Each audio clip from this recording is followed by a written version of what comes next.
Good morning. Good morning, Ellen. Good morning, Martha. See Lisa coming on. And Gloria. Good morning, Gloria. Hi, good morning. I'll turn on my camera as soon as I finish breakfast. It's always important to eat a healthy breakfast. Yes. Well, it's 11 o'clock. I'm not sure who. Oh, iPad Gail. That's Gail Furman. She's logging on to the audio, so I'm going to go ahead and let her in.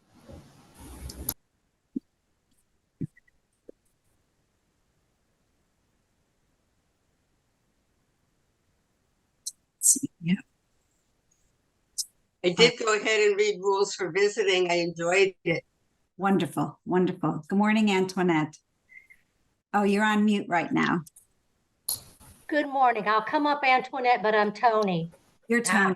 Okay. Tony. Hi. And I've been to several of your presentations, but this is my first book club meeting. So Well, Tony, I'm excited. welcome, welcome, welcome. Thank you.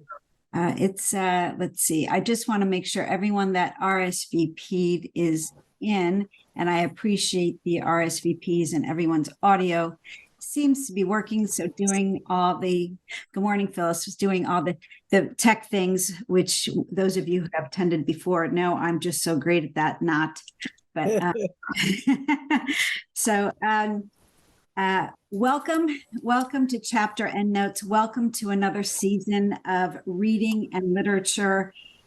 And on this incredibly auspicious beginning to our season, I must recognize the events going on in the world.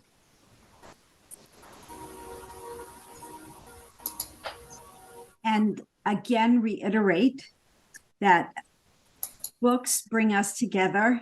Books are literature connects us, crosses cultures, etc.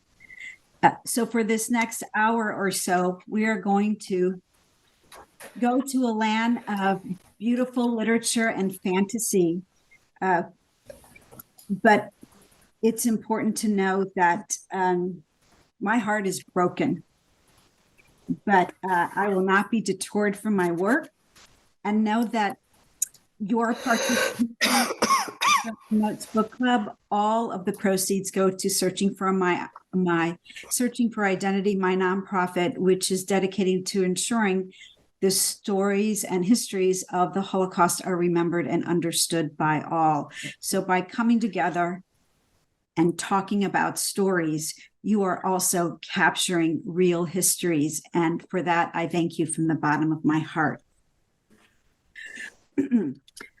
All right, we are going to now go into that beautiful place that literature offers us, which is an opportunity to leave everything else at the door and talk about Harry Potter and the Sorcerer's Stone.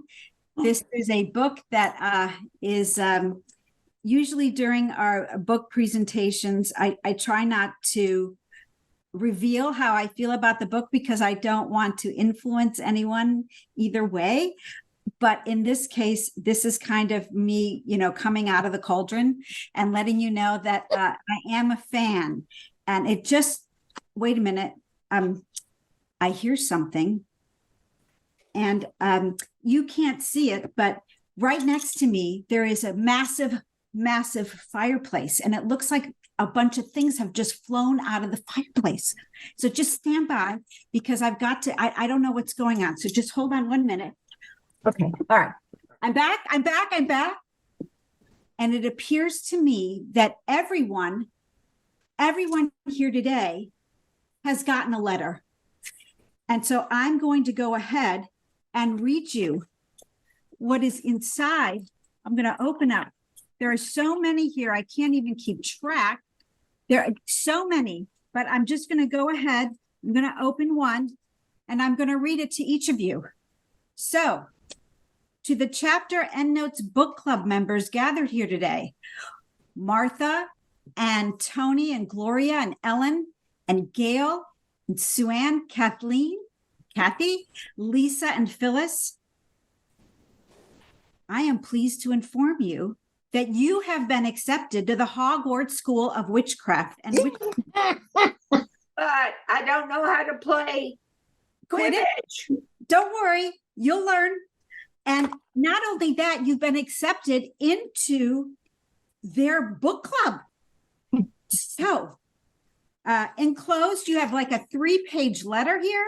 I won't read the whole thing because we'll be here forever. I'm just so excited for you. So it says that please find enclosed a list of all your necessary books and equipment. And the term begins now. You've opened this letter. You are now an official member, and very much like the Chapter Endnotes Book Club, it's like the mafia. Once you're in, you are not allowed out. So I welcome you. Please, but by your being here today, you automatically agree not only to leave the Muggle world behind, but you will embrace the entire book club season, which Hogwarts has gone ahead and shared all the books that we'll be reading this season. And what you will do is you will have access to your Hogwarts acceptance letter in a follow-up email. I a little bit just thought of this. So the other Stacey Goldring that's on here, aka Lisa, the true magical wizard behind everything, will have to figure out how to make that happen. But for those of you who may have to leave early because you have to get to Quidditch tryouts with Sue-Ann, I'm just going to let you know that our next book will be Rules for Visiting by Jessica Francis Kane. So congratulations to all of you. So obviously, you also, everything that you have to bring with you, there's a lot. So I suggest you go to the official Flourish and Blots of our book club, which is San Marco Books and More. Since you're now in Hogwarts, you all now will be sorted into the sorting hat. So from the sorting hat. SORDID? The sorting hat. Phyllis, I'm so glad you're back. Okay, so let me just go get the sorting hat. I'll be right back. Okay, so here we go.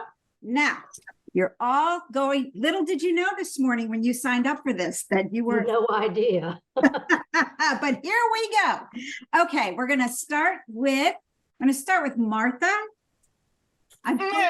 I'm pulling out of the hat for you, okay? And I'm going to read. You are in Slytherin. Slytherin. I knew it. Now, here's what it says. So listen. You'll make real friends. Those cunning folks use any means to achieve their ends. Notable members include Severus Snape, Draco Malfoy, and rather unfortunately, Lord Voldemort. But I want you to remember this, Martha. I want, if you decide to read on in this amazing series that clearly I've read more than once.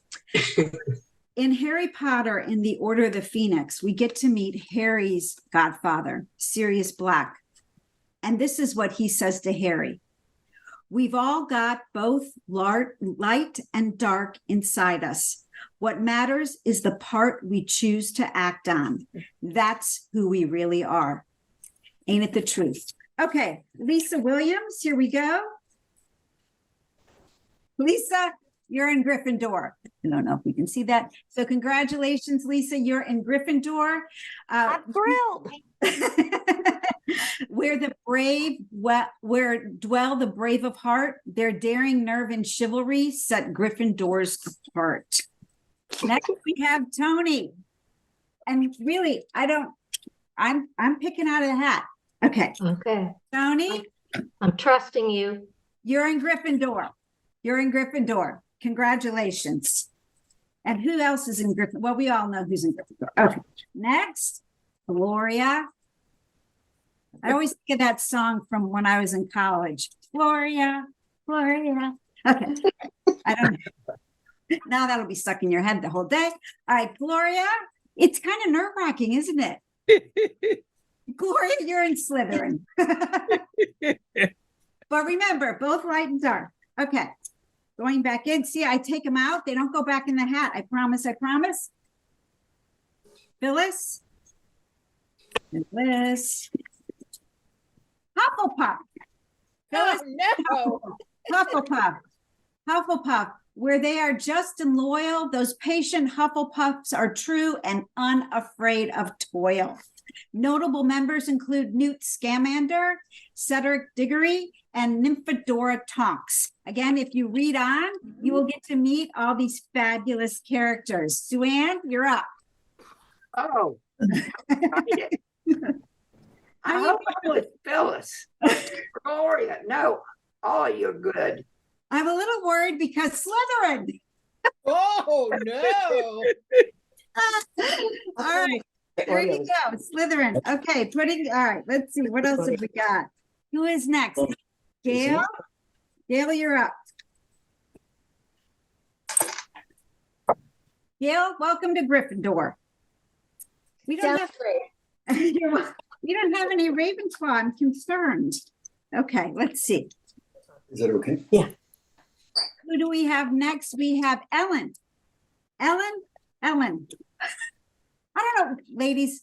Slytherin. Welcome to Slytherin. That's okay. That's okay. You're I don't know. I'm having fun. I hope you are. All right. Next we have, I think that's everything. Oh no, Kathy. Kathy, who woke up very early in LA. We've got to put you in a house. There you go. Ravenclaw. That's great. I'm excited. If you, it says, if you've a ready mind where those of wit and learning will always find their kind.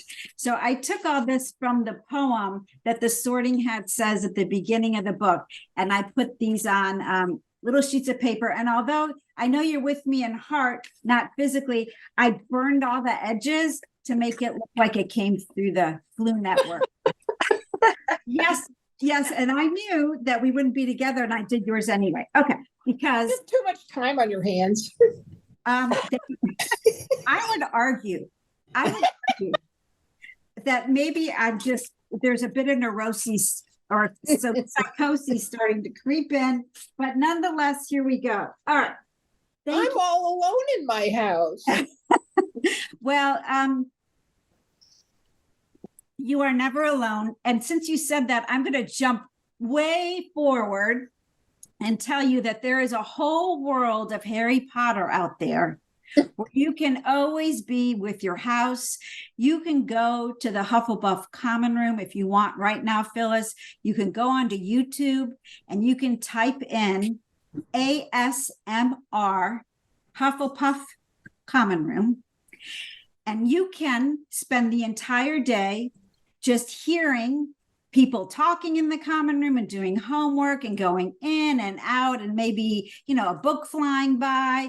For those of you who are not familiar with ASMR, I forget what the acronym stands for, but it is this auditory kind of, how we all used to like listen to the radio in the background and do our thing back in the day. So it's this ambient noise that goes on, right?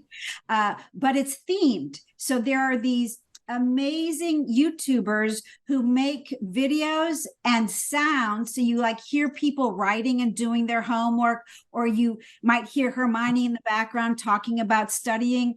And this, when I'm not here, I'm there. So I'm coming out. So that's where I live. There's, and I will promote, and I'm not getting, this is not a paid endorsement. There is a YouTube channel called Peaceful Ambiance, and she does, I believe it's a she does a wonderful job with capturing all the Potter world's ASMR. So you are not alone, Phyllis. You will never be alone. You will never be alone. All right, I'm coming back. Let's come back to page 1. So here's what I'd like to do today. For those of you who have read forward, this is my Marauders map of how we're going to discuss the book. I'm going to throw out some ideas and questions. I'm going to talk about the structure, the motifs, the themes, her style. Then I'm going to talk about a rabbit hole that I fell down, one of many, which are her allusions and the alliteration and the etymology of the names of everyone we met, the spells, the charms, the potions, etc.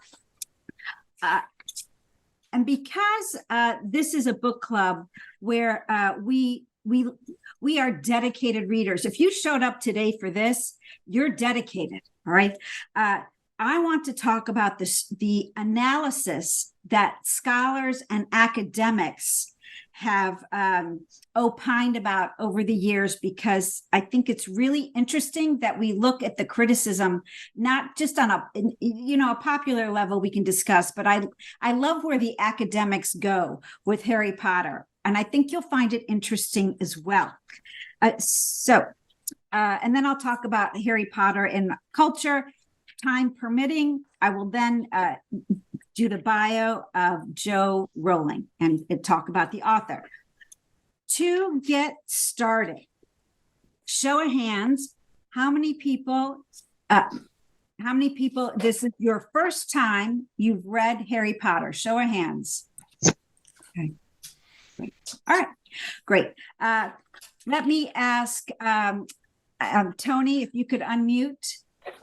Yes, When was the first time you heard of Harry Potter? years ago. In fact, my son-in-law, who's in his 50s, reads them all. Okay, So all right, a number of years. a number But I of had years. no small child, so.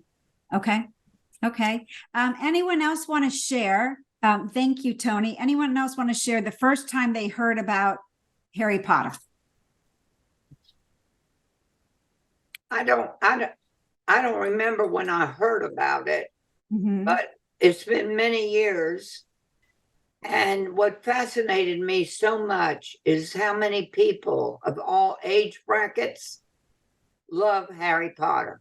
Well, then, Sue Ann, because I know that you're a retired educator, what do you think it is about Harry Potter that people love? Why is there a love? Well, first of all, I think as an author, she's so imaginative, creative. So I just really liked the fact that somebody could be at gate 8 3/4, or they can just go through the picture or whatever. That's one thing. I think it's interesting that the Harry Potter's joined with 2 other young people that I would call unheroic. I mean, the girl, because girls weren't so, Mhm. and then the other guy's like poor and, not whatever. And then I just think it's a fantasy world that has attracted so many people. Mhm. Quidditch isn't something that I'm familiar with in terms of an actual game. I believe that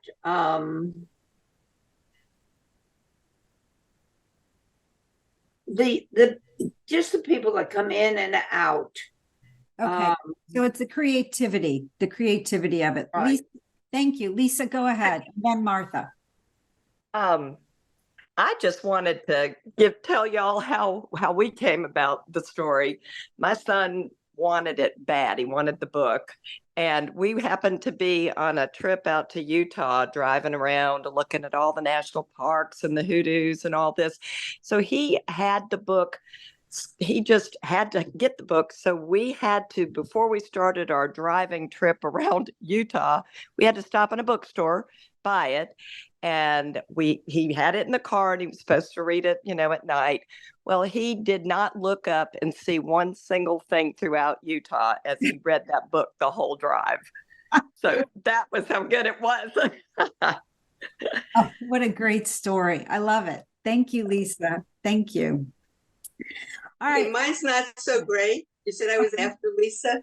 Yeah. And I didn't read it this time either. I started this book like maybe 5 times and then I gave it away. I didn't have it. I bought it for my grandchildren. My sons loved it. And it was one of those things that I knew that if I came here, I would read it after you told me about it.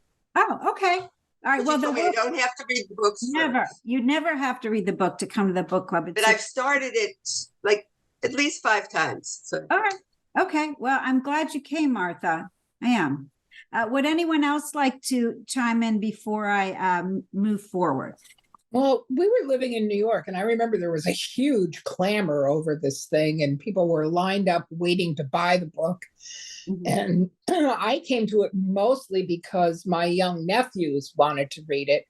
And I think one of them was young enough. My sister-in-law was reading it to him, Uh-huh.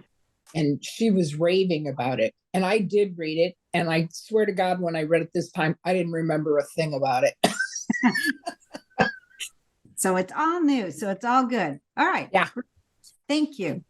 Well, I'm going to make the assumption. I mean, I know Martha has not read it, but what I'm going to do is I'm not going to go over the plot of the book, right? But our discussion hopefully will bring out how you thought about things, and you will chime in and let me know, what you thought. What I'm going to do is take a look at some of the structure of the book, starting with the themes. Okay, so this is a classic coming of age novel. The theme is about adolescence and self-discovery. He challenges, our protagonist, Harry Potter. He is challenged by being an orphan. He's someone who's looking for his identity and looking for his true potential. In any good book, we have good versus evil. Clearly, that is throughout the book and the series. It's also a book about friendship, destiny, sacrifice, and choices. J.K. Rowling uses a lot of symbolism and also allegory and foreshadowing throughout not only this book, but throughout the entire series. She wrote this book. She wrote the entire, so that there are 7 books, which you will see. I've got one of the series just stacked here. I have hard copy, I have paperback, I have Bloomsbury, I have Scholastic. It's a thing. So anyway, she wrote it all, the whole thing, over 5 years. Would you do me a favor and just say allegory and the other 2 things? Yes, allegory, symbolism, and foreshadowing. Thank you. You're welcome. So I want to talk about the Mirror of Erised, which is the Mirror of Desire. And this is one of these that, we see this show up in many books, think Snow White, right? Or Alice in Wonderland. This is a classic device that she chooses to use. Also foreshadowing. The first time foreshadowing shows up is when we enter the leaky cauldron with Hagrid and Harry. And Harry meets Professor Quirrell.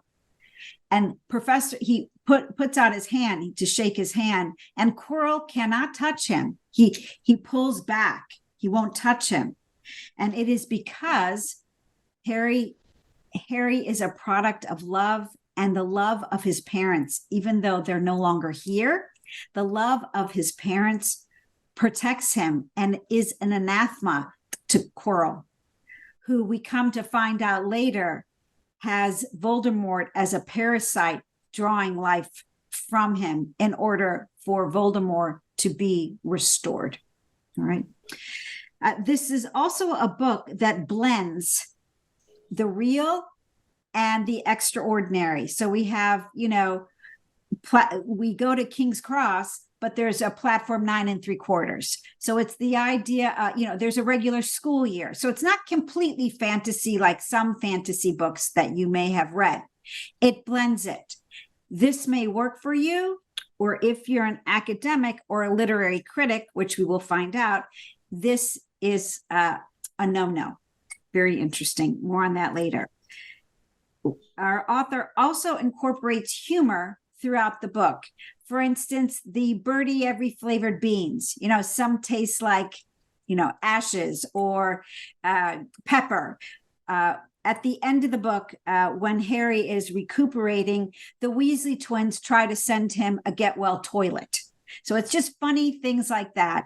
And in any book that is taking on, something serious, in this case, evil, it is always important to incorporate elements of humor to allow your reader, your viewer, etc., to breathe, right?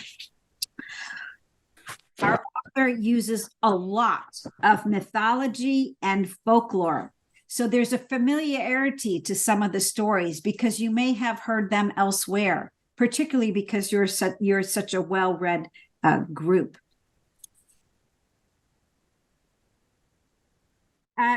Love is also, I don't know whether you call it a theme or a motif, but love is apparent throughout the book, particularly parents' love. Phyllis, I'm just going to put you on mute because I'm hearing a little bit of scratching there. Thank you. There's also the idea of being grateful and being grateful for what you have. Stacey, can I just ask you one question? Please. What do you consider the relationship of the three children? Love? Love and friendship. And also, when we think of the names of the children, I'm just going to skip ahead because I'm so tempted and that's so fun. Let me just. I just see it as an extension of that parental love. You see the kids as an extent, Hermione and Ron. The relationship that they share as an extension. Okay, for me, I didn't. I mean, I can see that, but for me, I saw them more like they reminded me of, remember the Hardy Boys or Nancy Drew? They were these kids who were going to get to the bottom of it. Chronicles of Narnia. Right. Felt it was that same band of children who were going to take on the adults and figure. They were going to triumph. Yeah. So we all the motifs in the book, and motifs are things that tie the story together. One that stands out for me in this book and in the entire series are looking into people's eyes. Harry is told repeatedly that he has his mother's eyes, right? Snape's eyes are so dark. Albus Dumbledore's eyes are a watery blue. It's the idea of looking, into the soul, or the all-knowing eye, that Emerson speaks of. It's just the idea of eyes and being able to tell so much about a person. Socks are another motif in the book. In the series, when Dumbledore is looking at the mirror of Erised, that this is the mirror where you see your best self. He's holding a pair of socks, right? Because everyone gives him books like for Christmas time, but really all he wants are woolen socks. This is what he wants. This is what he desires.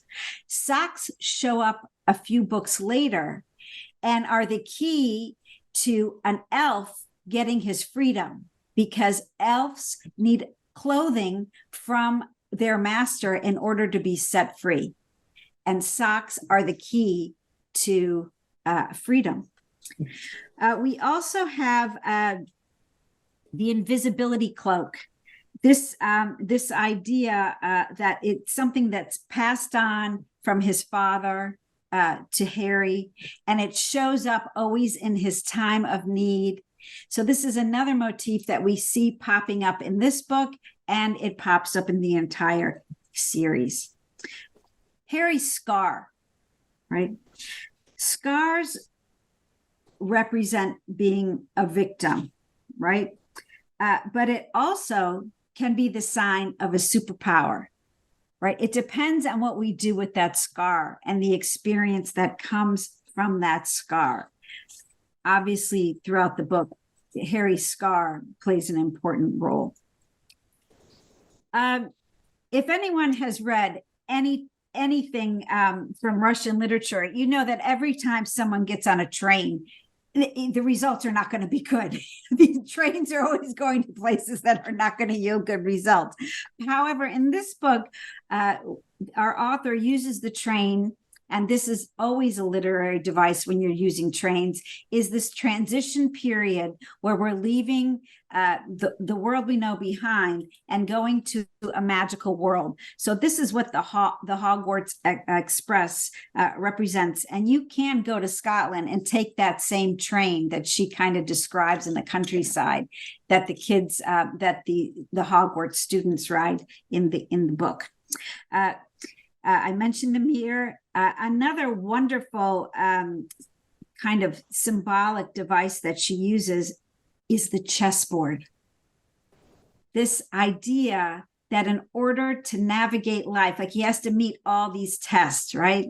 So when he finally gets to the chessboard, it's that idea of having to be strategic and logical in order to move forward to defeat Voldemort. And the chessboard also serves as a motif because it shows up in other books as well. And it's something that Harry is not good at. This is a hero who can't play wizarding chess, but Ron can. So that's kind of like his best friend's superpower, is the idea that, you do. What was it?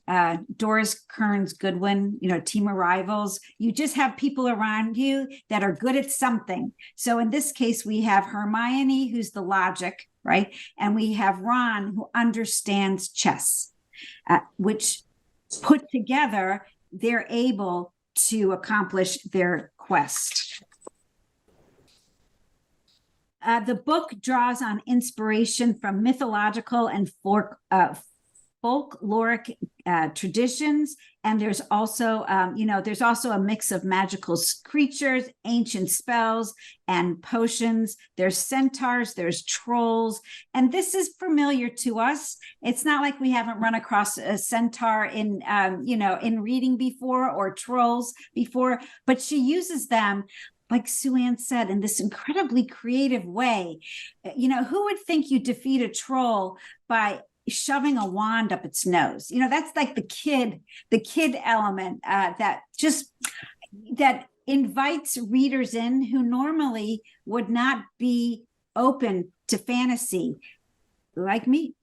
I don't consider myself a fantasy reader, but you want to talk about Harry Potter? Yeah, we'll sit here till 2029. I'm happy, right? We went through our sorting ceremony, which also is this transition period, taking you on a journey, changing you from one thing into another, giving you a group, giving you a tribe. This is what we go for in adolescence. We're trying to find our place. But all of these different things that I'm sharing with you, why do they work? And I would argue the answer is that our author knows how to properly layer. She layers all of these literary devices, bringing in folklore, bringing in a little mix of fantasy, a little mix of reality, and she brings it all together in a way that is digestible. Is that a word? Well, it is now. Okay. She brings them together in a way that keeps the reader grounded and aware of where they are, but also allows them to accept the fantasy that's happening around you. So it becomes believable in a way. There are people who play Quidditch. I mean, that's how this book has sunk into the psyche of people who love Harry Potter. That is the power of literature. But you're saying that the people that play this Quidditch have started it since the books came out. Correct. This is a imaginary game. It sounds like the word cricket in a way.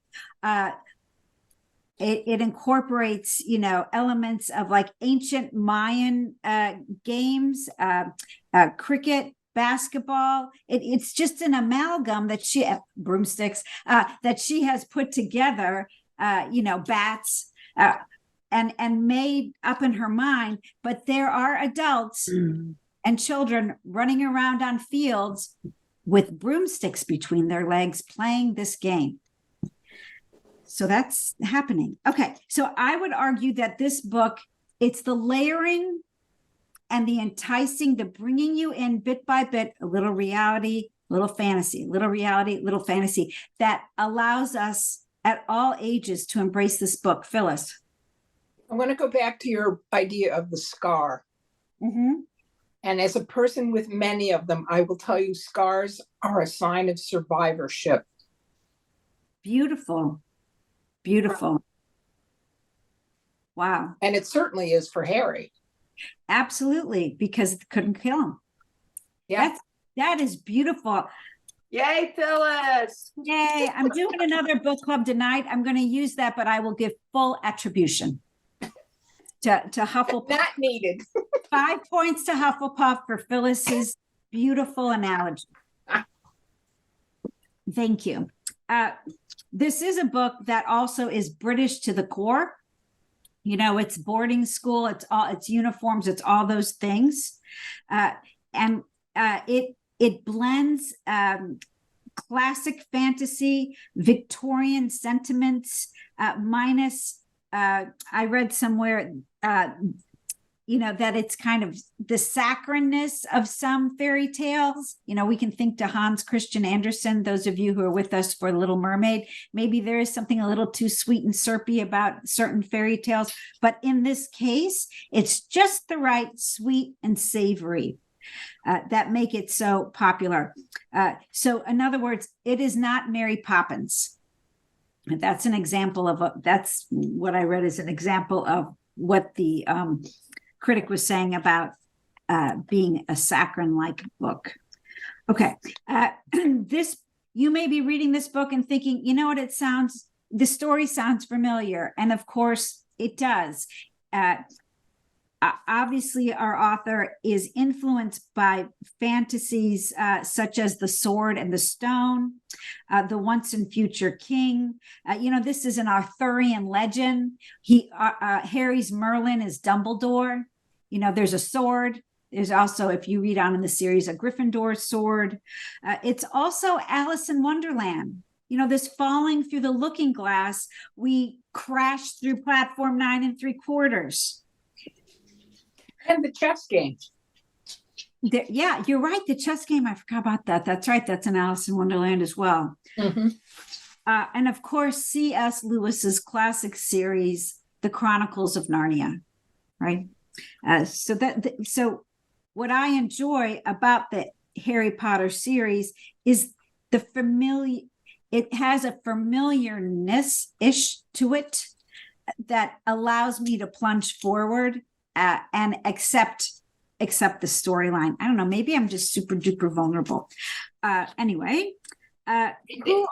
Stacey, I wanted to add something to what Phyllis said, because I thought a scar represents endured pain. And one of the best ways I've ever heard it described is it's an indication of our humanness. And so a scar is about being human. So in this case, we have these characters that are human and we have these characters that are not, so it's an indication of that, I think, duality, but to be scarred is to be human, and it's about enduring pain. Thank you. You Might want to, yeah. So it plays out with this book really well. Mm-hmm, mm-hmm. Ellen, did you want to say something? I wasn't sure. If you do, go ahead and unmute. You have to unmute, Ellen.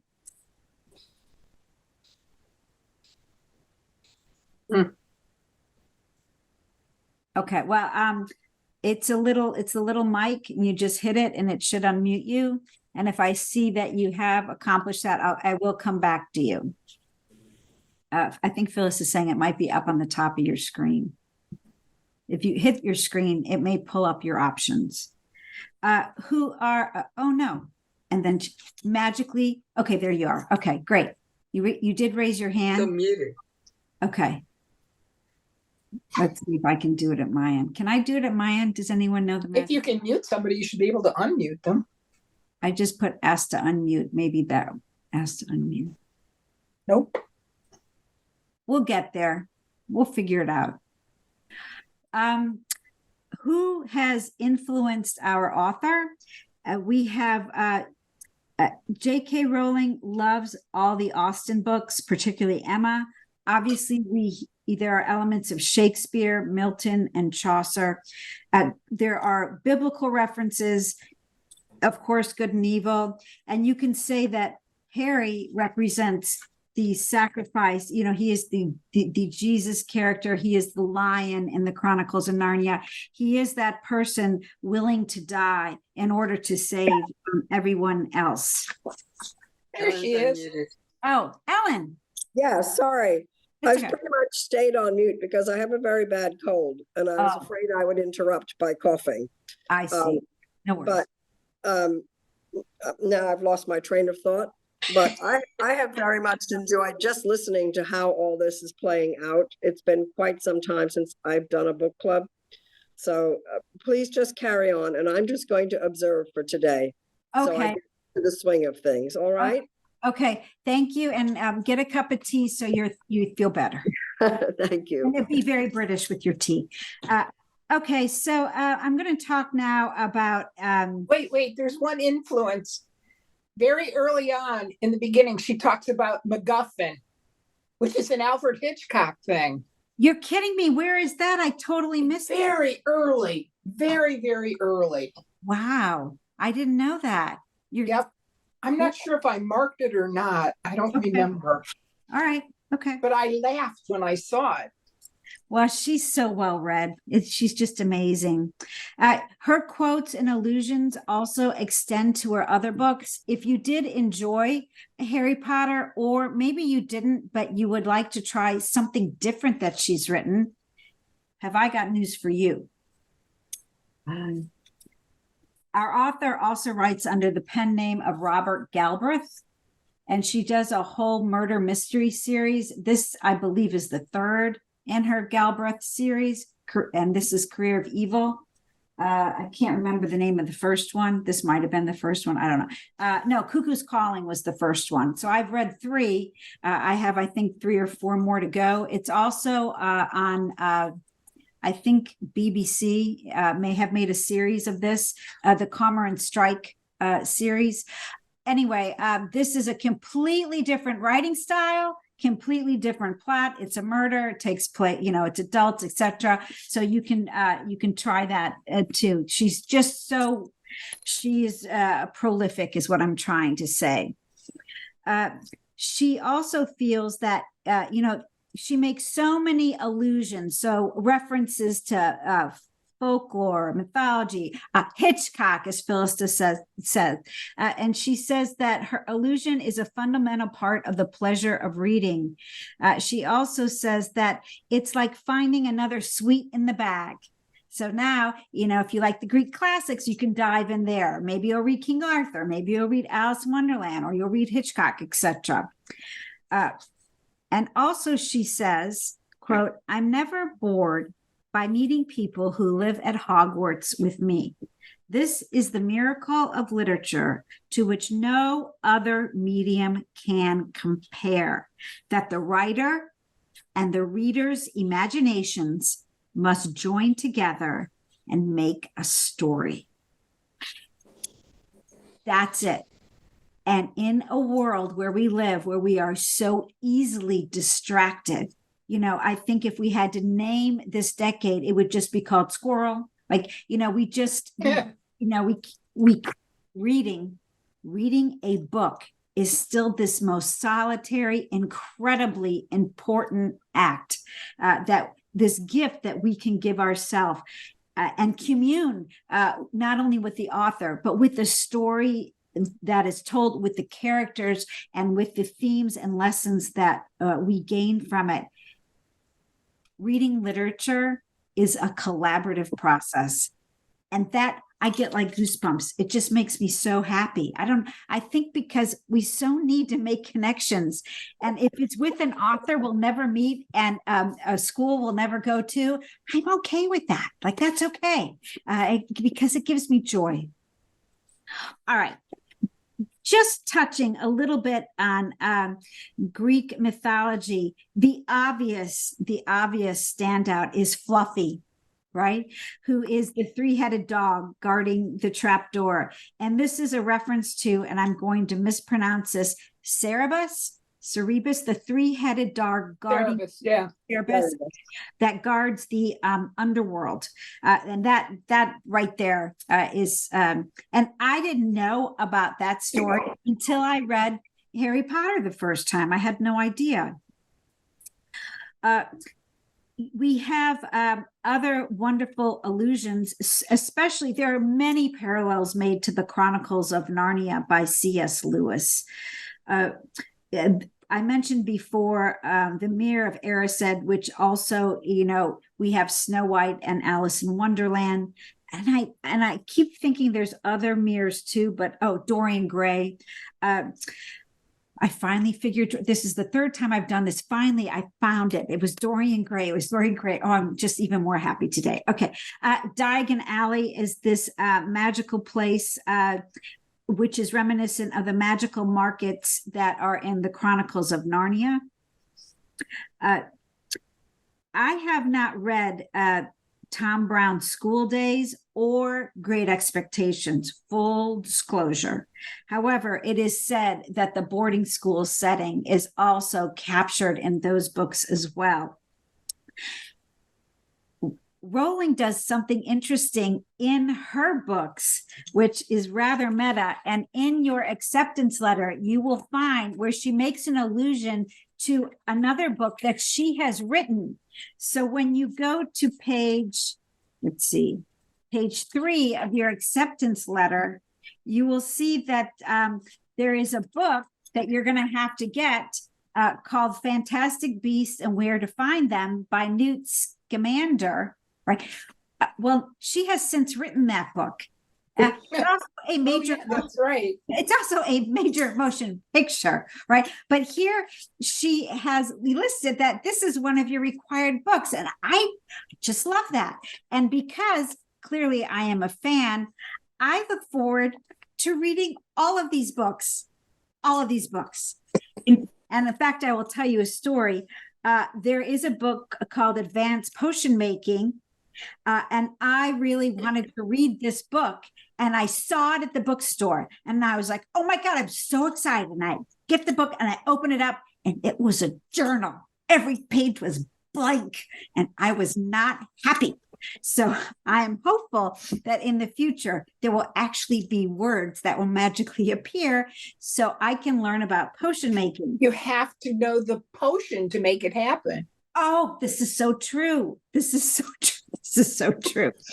Another book that I'm looking forward to is The History of Magic by Bathilda Bagshot. I mean, with the alliteration, I would like to say Bathilda Bagshot all day long. That is like so fun. I mean, that should be like occupational therapy thing. Say all the words in Harry Potter, because it's just so, she gets it. I mean, it's just Magical Herbs and Fungi by Philidia Spore. I mean, this is great stuff, A Beginner's Guide to Transfiguration by Emmerich Switchone. I mean, it just makes me so happy. Anyway, it makes me happy. All right, moving forward. MacGuffin was the weatherman. MacGuffin was the weatherman? Jim MacGuffin. Oh, I love it. I love it. Okay. It's on page 6. Page 6. All right. Whatever. I read them online. Oh, you read on. That's right. Even the spells are so very fun. And if you're a reader, if you love etymology, then it's just so fun when you hear things like Wingardium Leviosa, and that makes things go up in the air. How fun is that? Aloha Mora, which aloha I thought meant hello or greetings or whatever, but it's derived from the West African word. Loa means spirit, and the word mora means obstacle, and aloha mora unlocks doors. So we have all the keys flying around, and we have the I forget the door that they have to open up when they're trying to get through the chamber to get to the Sorcerer's Stone. Lumos is used, and that obviously to light up. in the later books, we have a very strong spell, because obviously this is so real that there are levels of strength in each of the spells. And it's expecto patronum, derived from the Latin word expecto, meaning I'm expecting, waiting, and patronus, meaning protector.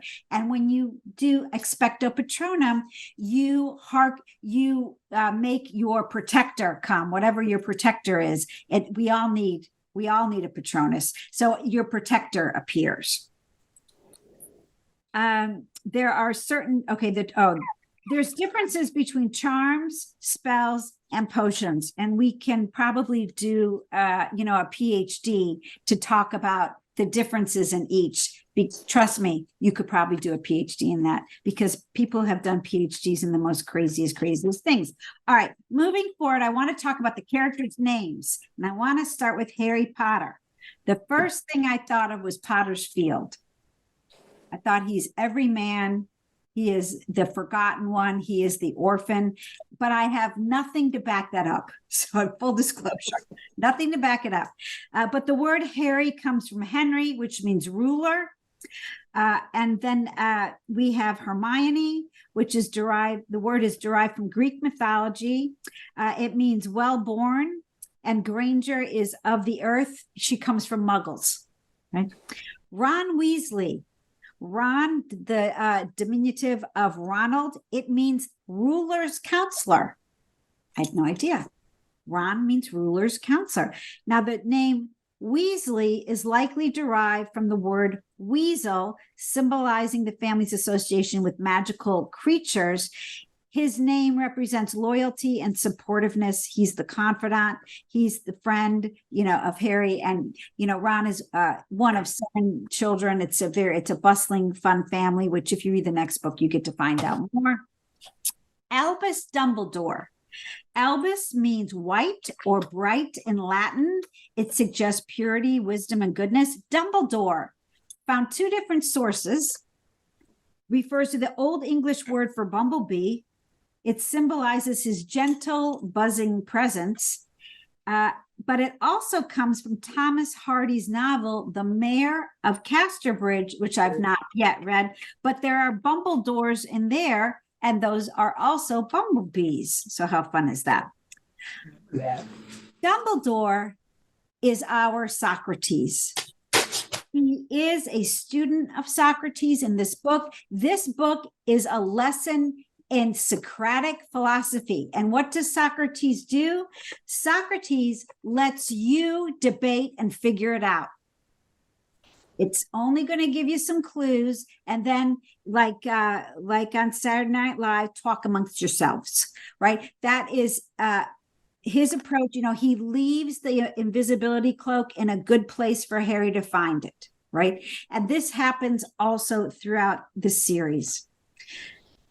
Severus Snape comes from the Latin word Severus is serious or stern, and Snape is sharp and quick.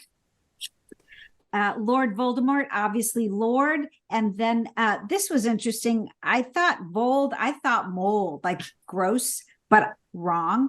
It's a combination of the French word vol, meaning flight,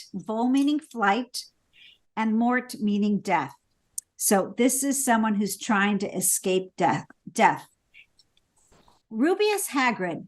Rubeus means red in Latin, and Hagrid, means tired. You're haggard. But I also found where it means indigestion. And Hagrid is known to be a horrible cook. He can't cook. He can't bake. He's always ruining and blowing up things, right? Draco Malfoy. Draco means dragon. It suggests power and strength. Malfoy comes from the French malfoi, which means bad faith. No more need be said. Minerva McGonagall. So I have my plaid, or I have my, this was the closest I could come to a Scottish plaid for you today, a little throw blanket I have. Minerva McGonagall Minerva is the Roman goddess of wisdom, strategic warfare, and crafts. It reflects her intelligence, okay?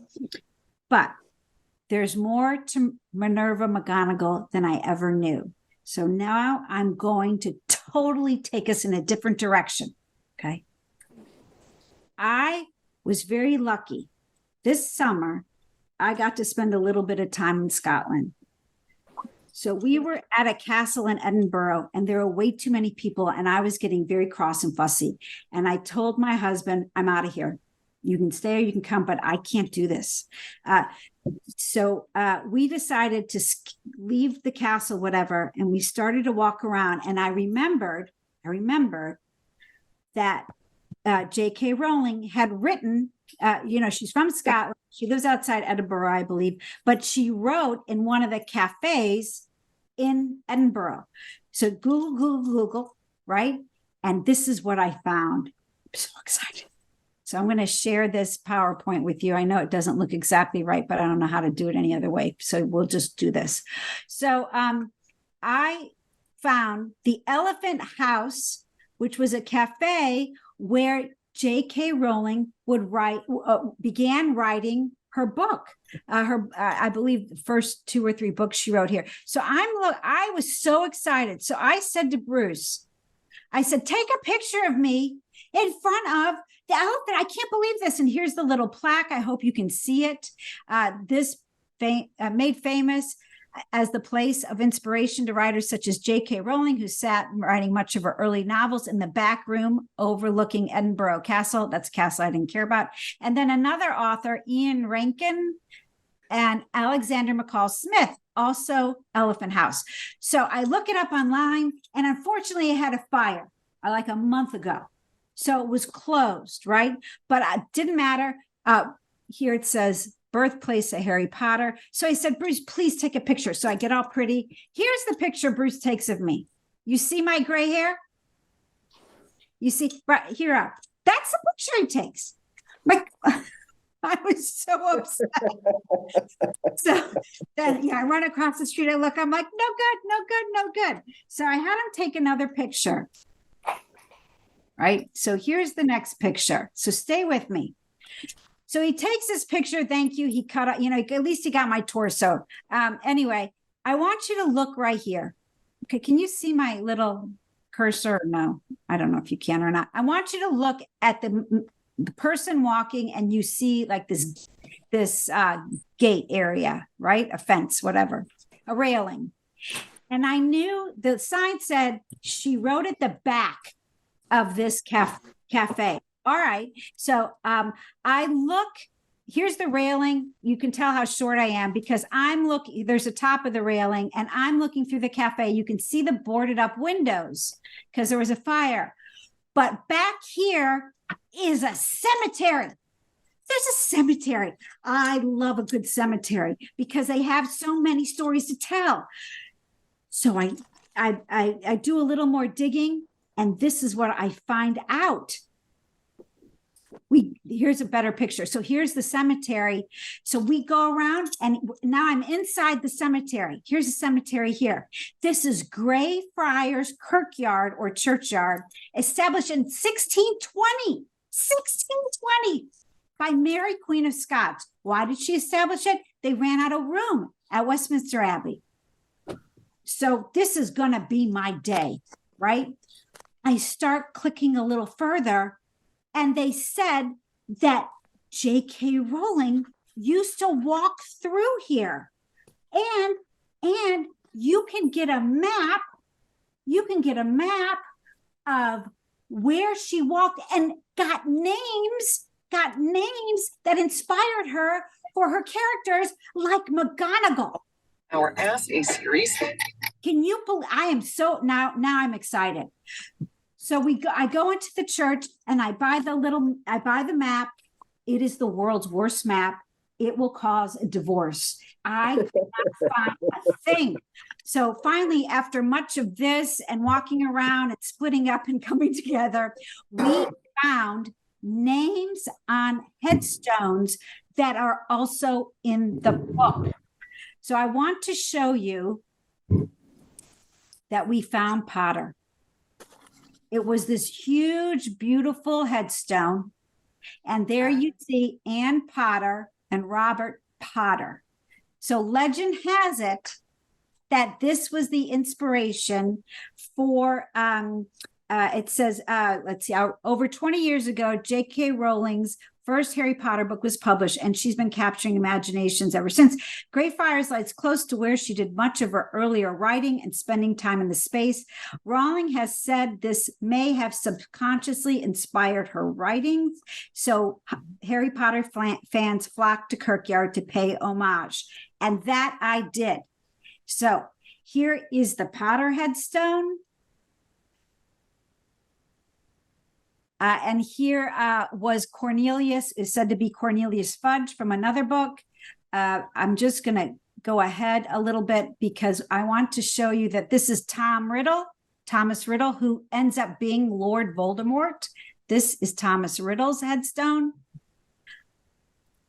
And here, oh, this is from another book, sorry. And here, which I hope you can see, here is McGonagall. It turns out that this McGonagall here was Scotland's worst poet. That is his claim to fame. His name was William McGonagall, and he wrote a book about a horrible train disaster that evidently no one let him forget. But anyway, I just had to share that with you because it ended up being a spectacular day. I could tell there were some other Harry Potter fans in there as well. We were exchanging glances because we were so nerding out and so excited. So I had to share this with you, because when you're talking about etymology of books and what inspires writers, you never know.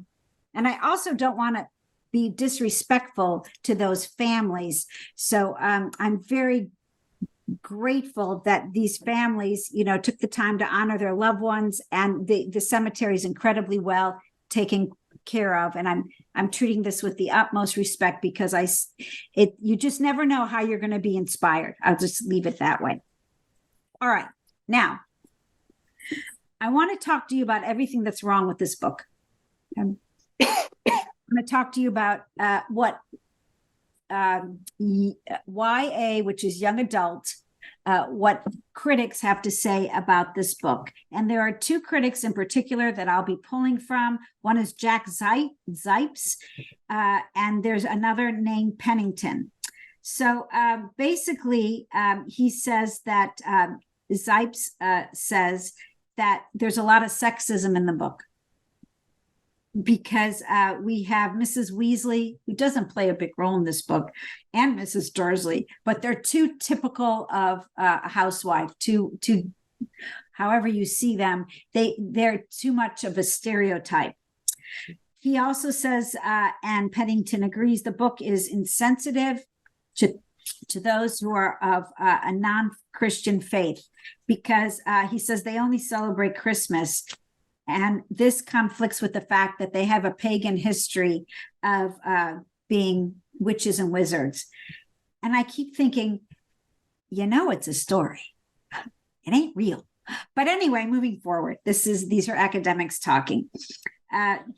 It's also insensitive because Harry is able to afford Hogwarts because of his inheritance, while the Weasleys scrape by, representing limited representation of economic stratification.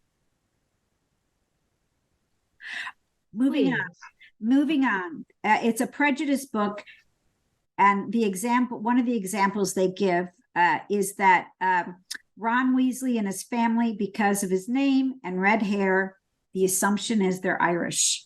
And because they're Irish, they are poor.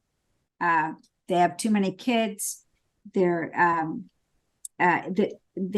this is an anti-Irish Catholic book. And our author lives in Scotland, who is part of the UK. We also have Lee Jordan in the book, who has a small role, but he's like one of the he's African American, but the rest of the main characters are all white. And the book is formulaic. Aside from some scattered highlights of Harry's summer holidays, the plot. Stacey, yeah. Excuse me. Has Rawlings answered any of these criticisms? Let's put a pin in that. Okay. Well, we'll get back to it. It's a good question. Let me wrap this. Okay, no, wrap it up. Okay. So, also, this, she relies on an academic calendar. And all I have to say about that is I don't think that these critics ever had to like do carpool. Like they don't, it's real. And there's nothing wrong with that. Alice in Wonderland has her adventures during the summertime, and the Narnia children, they're only having their adventures while they're not in school. But the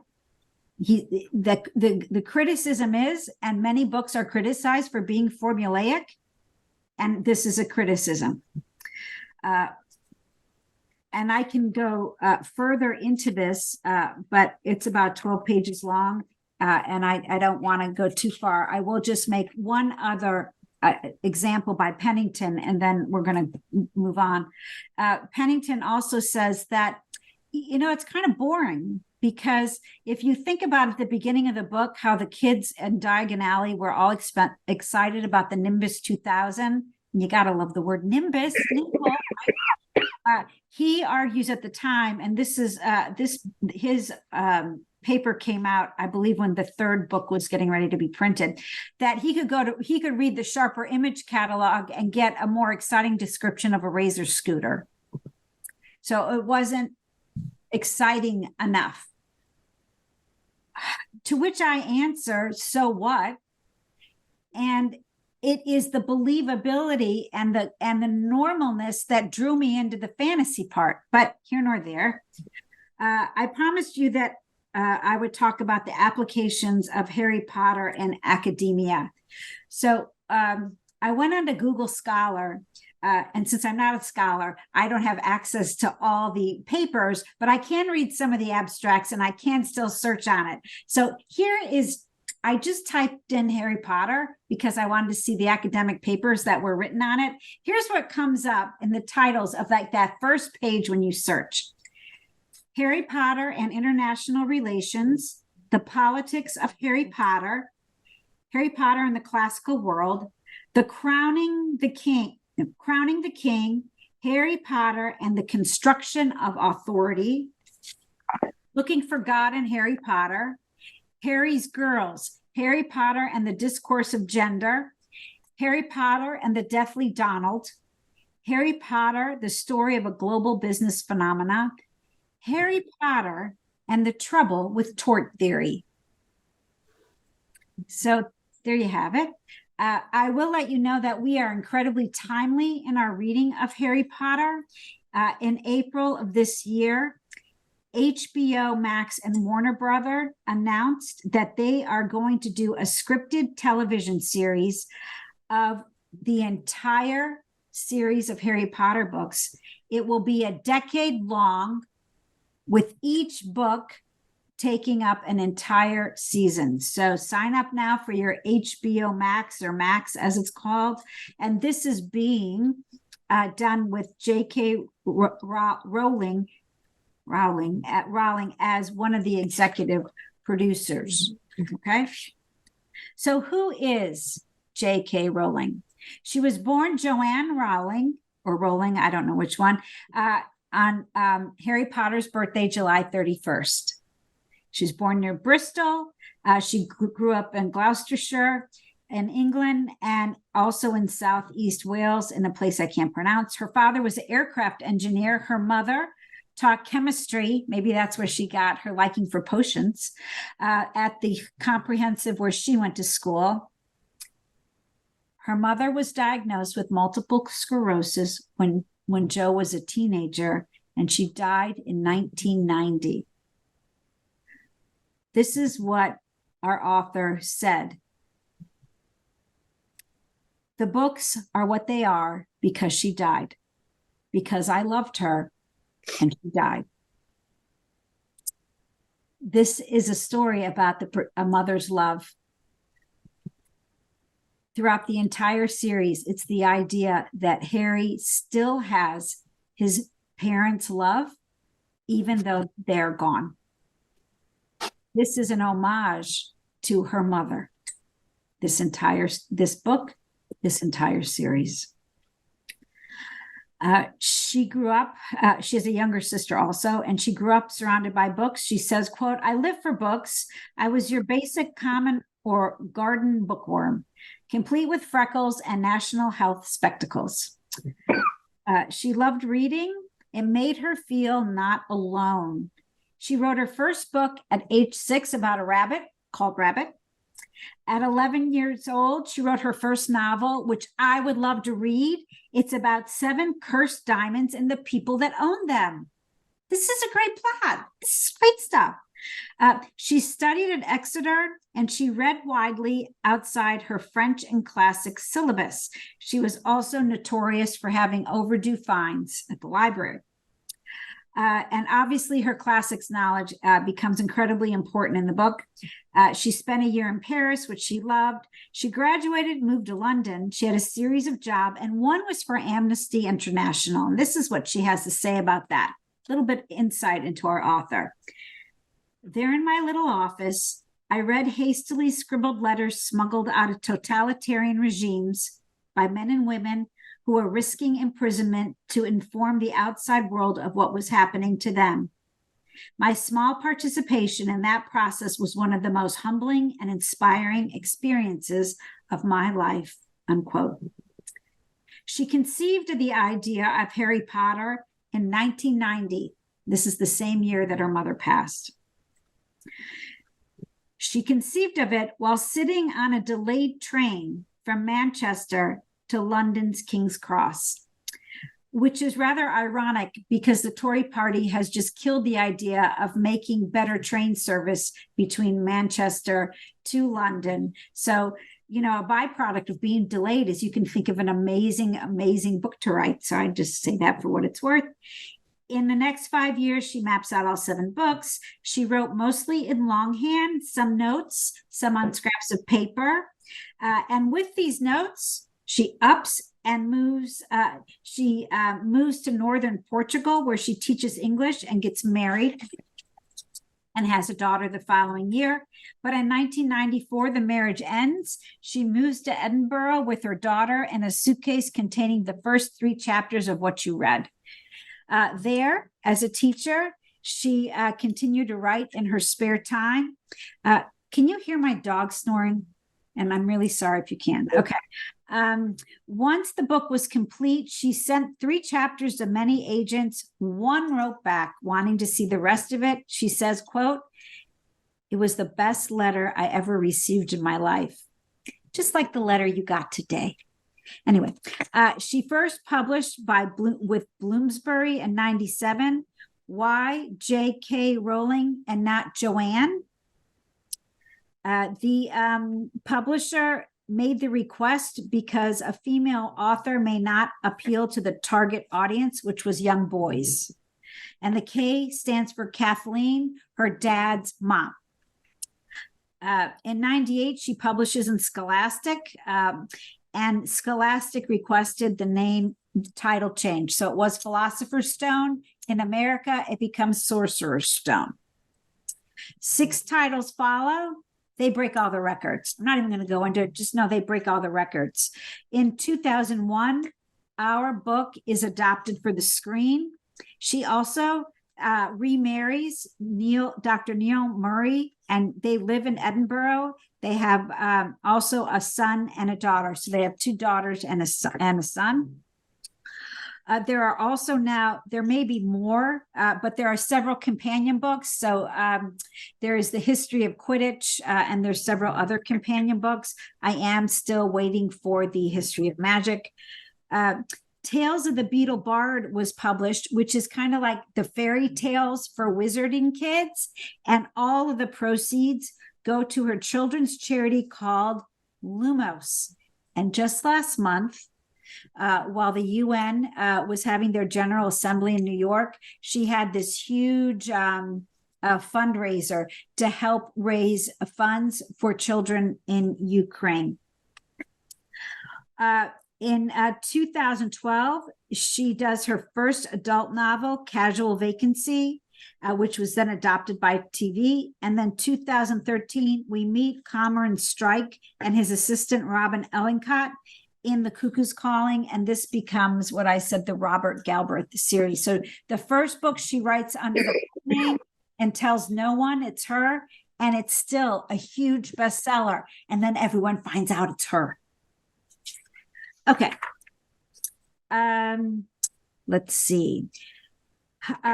So everything is, she wins all the awards. Fantastic Beasts, The Crimes of Grindelwald comes out in 2018, and then the movie follows. She also does, let's see, when does The Cursed Child come out? Okay, she also, what year? The Cursed Child, which is a play, comes out, and you can go see it on Broadway or in the West End. It takes you have to go for 2 nights because it's so long. So they're considering, and they may already have combined it, so it's just one, but it is a Broadway show and it will never be made into a film, so she says. She's just, like I said, she's won all the awards that there are.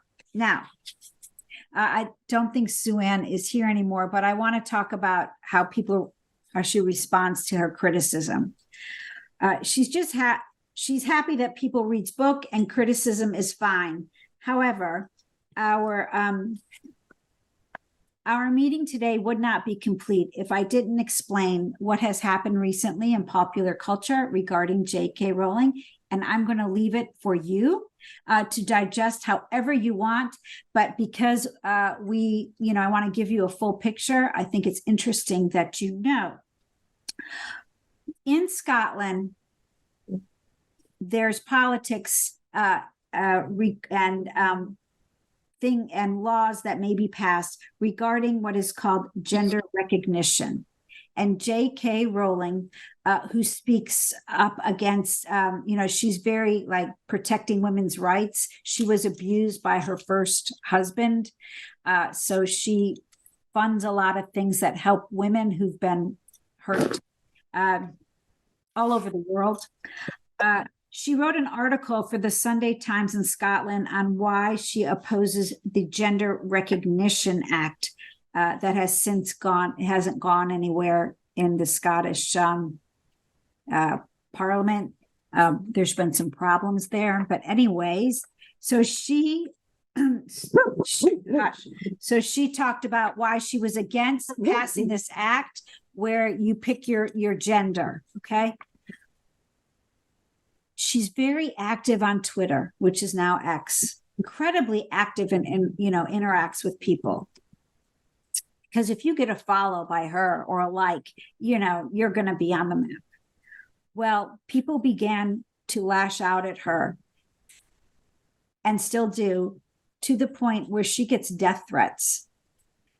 So the criticisms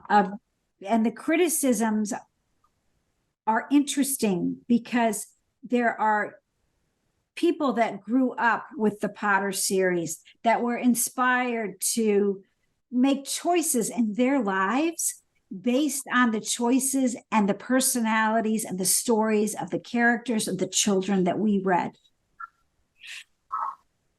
And some of those readers disagree with how J.K. Rowling feels. So there have been book burnings. There's been a rejection of her books. They have, as much as fan fiction has been made, and you can write your own stories about what you've read and be creative that way. There is another look at her books. And I just shared with you academic criticism, but the popular culture criticism of J.K. Rowling's works is vicious and ongoing as we talk right now. I share this with you because if we take a step back, we can look at how powerful literature is to people, right? It's incredibly influential on our lives. And so I'm just putting it out there. You can do whatever you'd like to do with it. Gloria, did you want to add something? Yeah, because her problem with the law is you could designate a gender without making any commitment to it. You didn't have to change your appearance. You didn't have to, certainly you didn't have to have surgery, but you didn't even have to change your appearance. So Okay. her fear is that men would simply say, I'm a woman, to get into all women's spaces. Correct. And make the women who are relying on the security of those spaces unable to rely on that security. So, when people said she was anti-trans, she wasn't anti-trans. She was just saying, if you're going to do it, make a commitment and then, live that way, but don't just sign up and then have the right to be in women's spaces. Thank you, Gloria, for articulating that, because you did it super well, and 100 times better than I could. I appreciate that. Thank you. Thank you. Antoinette, Tony, you had your hand raised. That was what my question was. Gloria's explanation was excellent, but I still don't quite understand where she was coming from. I still don't quite understand her intent. Can you say a little bit more about it? Okay, I'll try to be so careful. I believe her own personal experiences of being abused have manifested in charities and endeavors to help protect battered women, whether it be funding a shelter or helping, like, women who are, not wanting to wear the hijab and walk, and have rights and drive. Like, she's all over it. She's touching everything to protect women. And there has been, look, I don't live in Scotland. I don't, I catch bits of news where people are saying you can't have men who just say they're women be housed in a prison with other women, and then they could be potentially raped, and evidently things like this may have occurred. I don't know all the specifics, but it's the idea of her, and Gloria, correct me if I'm wrong, wanting to protect a space for women so they don't feel vulnerable to be overtaken by. I think that's exactly right. Thank you. Okay. So that's so complex that I could almost see where it would totally fall the other way. Like a ton of bricks upon her, instead of her defending and standing up for what she was hoping to stand up for. And that happens in life. It certainly does. Because things are complicated. But people don't want to take the time for Socratic dialogue. They just want to have something, they're just so quick to judge. So I ask one thing on she was posing almost as a man, if you think about it, using the JK as her name for the books, without any change or anything else, an explanation until whatever later. So wasn't she? I mean, they wouldn't accept a female author. But she wasn't interacting. Young adult. Claiming a place in men's only spaces. Right, like they do with sports. They always make that stuff up, right? Yet she wrote the new series with a man's name. And that also, there's a whole complicated thing about that as well.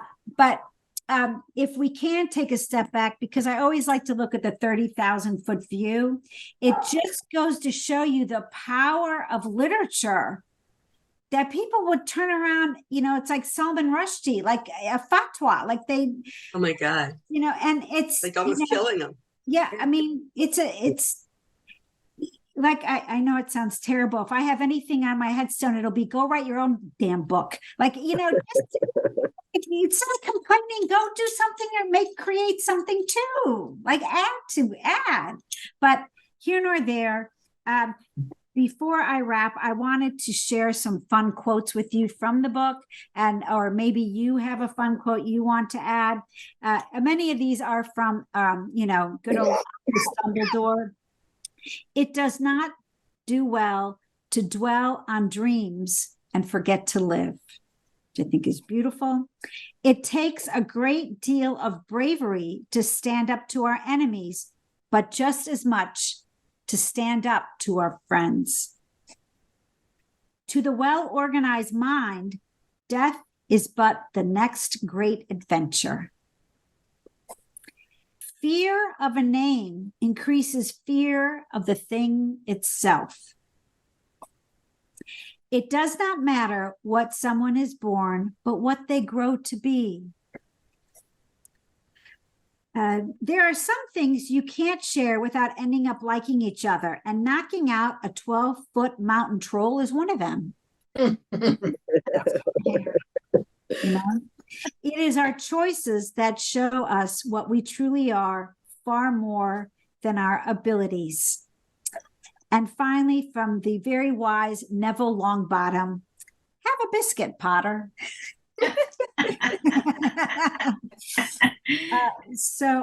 On that note, I hope that Martha will give Harry Potter another try, but if not, that's okay too. Thank you all so much for joining me today. I have something I'd like to share. And unfortunately, Sue Ann has left, but shortly after it opened, I will tell you that Sue Ann and I went to see Barbie together. Oh. We both loved it. See, there you go. There you go. Barbie needs to write her own series. How's that for marketing? A fortune. It should be 50 Shades of Pink. Yeah. And there were. Anyone else like to add anything? Thank Gloria you. and then Martha. I didn't say anything at the beginning, but I have not read the series. And I knew something about it. My brother and all his kids are just huge fans. I mean, they actually flew from Israel to New York to go to, not all of them, but he and his youngest daughter to go to the premiere of one of the movies. Wow. But they, I mean, to my way of thinking, it was like I spent my days, with, fighting evil. And I didn't feel like I really wanted to do that in my spare time. I can understand that it, if I hadn't had a job that felt like fighting evil, then it might be more recreational to me, but it didn't feel like I wanted to spend all that time, in a sort of fantasy world, but still doing the same thing at that same level of tension as my real life. That makes perfect sense because we all bring our own baggage to each book, and you're already doing, you're already armed with your wand and your invisibility cloak. I wish. Somehow I didn't get those issued to me. Gloria, do you still have family in Israel? Yes, I do. Are they safe? They're safe so far, but very, very worried and devastated. And everyone knows somebody who's lost somebody. It's Israel is sort of like a cross between a big family and a country. People are that connected. So no one is an island there. Very true. Martha, you were going to. I just wanted to say that I was trying to check with my kids while you were talking about the different things, because David had said, because he was 15 when it first came out, and he is really into fantasy, like Dungeons and Dragons games and all this stuff. So he said a friend lent me his copy, the first 3 or 4 books, when he was living in Gainesville. He flunked out of school reading those books. Okay, that was that. The rest hadn't come out yet, but I read them as they were released. Her writing was okay, but she's since come forward with some pretty controversial views, and I'm not a fan. There you go. There you go. So that's kind of what you said. Yeah. So, you can read her article on her website. She has the whole thing posted on there, and then make your own decision. It's very long because she's a writer and very thorough. But I don't know how many people have actually read the article, to be honest, before they have the decision. But thank you for that empirical little anecdote there. I appreciate that. Would anyone else like to share? I just like to add, it's interesting, she's a very gifted writer. I mean, there's just, there are not very many people that are like her. And because of that, I think the uniqueness of who she is, what she's done, how she expresses herself, and that she does bring her own personal life into it. This is not and yet there's that, and I think that controversy about where she uses a male, name for, for her, for her road to fame, I think there's a lot in her that makes us all think. Makes us all think, makes us all in awe kind of thing of her. And I think it's easy to misunderstand someone like this. I think this is a person who is a very complex person and very passionate. And fame can be, I think, a wonderful thing, but it also can have responsibilities that are intense, so I feel for her in terms of, but I respect what she said and what she stands by. But what I respect most about her is she's an incredible writer, just an incredible writer. And there's, I know myself, I'm trying to develop my own skills as a writer. And I can tell you, it's not an easy thing to do. And it's the hardest thing I've ever done.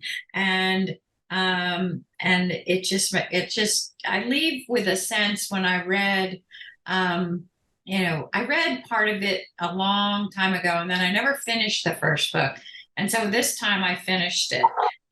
And what I would say about that is that reading it in, at my age, in my, current life, developing myself as a writer and all of that, I read it differently. We always do, depending on when we, I think we're reading The Awakening with this group this year. I've read it twice before, and both times it was very different, totally different book. So I can't wait to read it again and see what, life's life has influenced how I read that story now. So that's true. Well, thank you for bringing your information today too. It's been great. Thank you. Coco, your mother maligned you. She said you had 3 heads. Well, thank you so much. We've spent an hour and a half analyzing Harry Potter, and I could go on. In fact, tonight I'll be at San Marco Books and More if you want. Doing it again. I'm doing it again. You got your tap shoes on? Yeah. I can't wait. And congratulations to becoming a member of your house and a member of the most magical book club on earth. Thank you. Thank you for your analysis and your patience with all of us today. I've really enjoyed it. Oh, well, welcome. I'd like to welcome our new members, Tony. Yeah, Ellen, I hope you feel better. Yeah, I know I will soon, but it's the process, right? This is when Zoom is so great because you can still connect even though you have. That's right. That's right. Yeah. No math. Special potion. She needs a potion. You need to feel better right away. There we go. Yeah. All right, y'all. Thank you so much. Thank Bye-bye. you. Bye-bye. Bye. Take care.